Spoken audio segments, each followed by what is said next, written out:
अस्सलाम वालेकुम नाज़रीन, आऊं आहियां अनवर अली सोलंगी ऐं अवां ॾिसी रहिया आहियो सिंधी शूज़ न्यूज़ टीवी। ख़बर शामिल कंदासीं तहलका भिरिया खां अलीज़मा कलोड़े जी हायर सेकेंडरी स्कूल भिरिया सिटीअ जे उस्तादन ऐं अहसास क़फालत सेंटर अमले में मुंहमारी।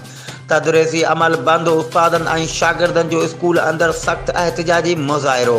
DSP ऐं AC भिरिया पहुची ॻाल्हियूं करे मामिलो हल करायो। अहसास क़फालत अमले प्रिंसिपल ऐं उस्तादन खां माफ़ी वरिती। ख़बर मूजिबि भिरिया सिटी हायर सेकेंडरी स्कूल इंतिज़ामिया ऐं अहसास क़फालत सेंटर जे इंतिज़ामिया में मुस्तहक़ औरतुनि जा पैसा स्कूल अंदर हलाइण तां मुंहमारी।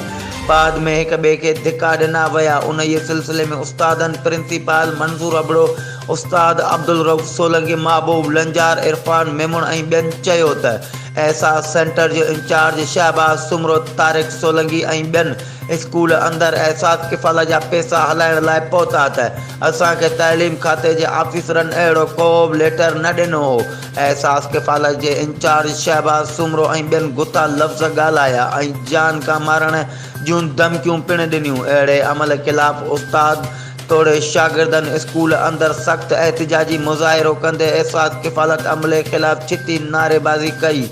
मुसलसल 3 कलाकनि जी छिकताण बैदि पहिरियां SHO अब्दुल रसूल बुगियो ऐं पोइ DSP अब्दुल सत्तार उजण ऐं असिस्टेंट कमिश्नर शाह सरकी पहुची ॿिन्ही धुरनि सां ॻाल्हियूं कयूं। अहसास क़फालत सेंटर जो शहबाज सुमरो ॾोही करार ॾिनो वियो।